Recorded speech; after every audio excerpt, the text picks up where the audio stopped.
In this game, Hikaru Nakamura attacks Wesley So's king with his knights and forces his king to, to come down all the way towards Hikaru's king, resulting in a checkmate. So this is the king's Indian defense uh, opening that is being played by Hikaru. So let's watch the game progress. Now the bishop goes into the g7 square, and the usual opening moves are being played now, and the king's Indian defense by Wesley. So now Hikaru castles on the king's side for the king's Indian defense. Early castling happens when you play king's Indian defense, and Wesley so also castles on the king's side. Now the knight develops, and both the players are developing their pieces, and the knight is actually pushed away with this pawn move, and so knight just retrieves, creating this pawn structure, and the players are just positioning their pieces. Now, as you can see, this pawn structure is here for Wesley So and Hikaru have this pawn structure, and still the attack uh, begins with the pawn. So now Hikaru is just positioning his knights towards the king, and Wesley So is now attacking on the queen side. Hikaru just ignores kind of ignores that attack and proceeds with his plan on the king side of Wesley. And now after the exchange, the knight jumps in here, trying to control this file and this square over here. So Hikaru just pushes that knight away, and then pushes the pawn, which leaves this particular c6 square open for the rook, and the rook moves there, develops his especially develop his rook there, and then his plan is to soon open his attack through this particular open file, through which he will have soon have control. So likewise, the queen comes in, and Karu just continued with his plan to move his queen to the king side of Wesley. And now, as you can see, Wesley's queen and his rooks are controlling this particular file, the C file, and that bishop was under attack, so it moved away, and the c7 square, the rook is already on the c7 square. Now, after this move, this particular uh, pawn was offered. Hikaru doesn't take back. He again offers the other pawn as well, and Wesley accepts it. And then this particular move by the knight comes. It will look like a sacrifice, but if you take back here, the rook will go in a check, and if the bishop takes here, the queen will just go over here and will be checkmate. So Wesley saw that, and he didn't take.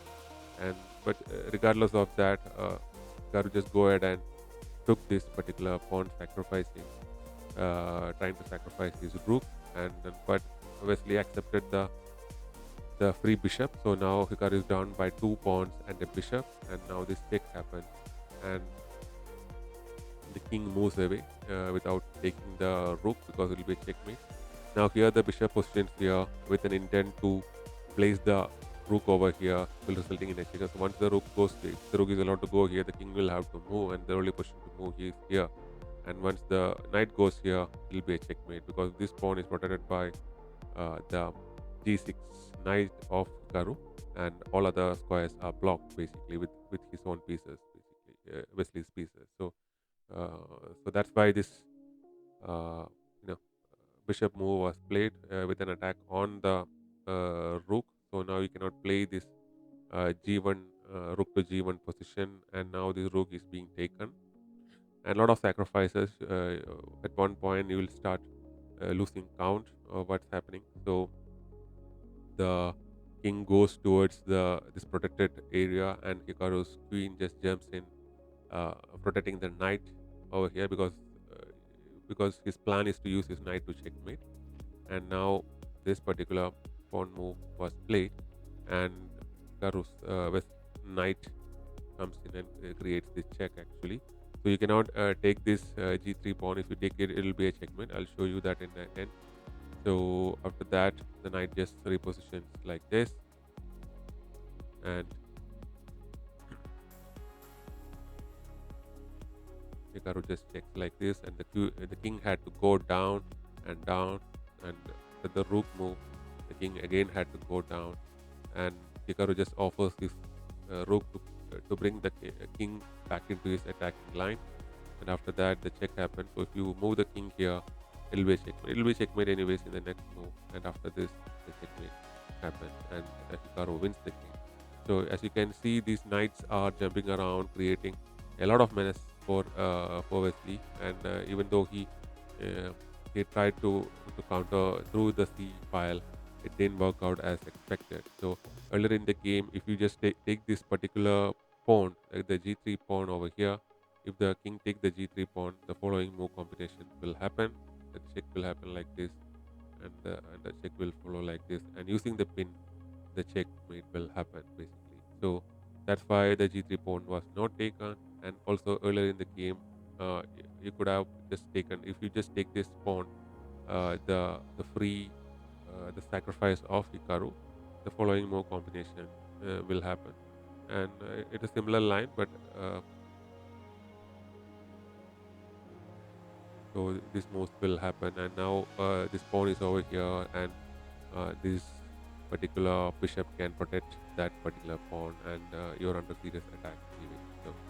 So that's how the game. So it's a beautiful game on a checkmate. So the checkmate happens using Hikaru's king, because his king covers these two squares, and the support of the knight.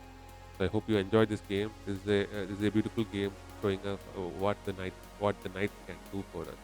And the two knights are very dangerous pieces in some case, especially in the games where there are a lot of pawns and it's crowded and cramped.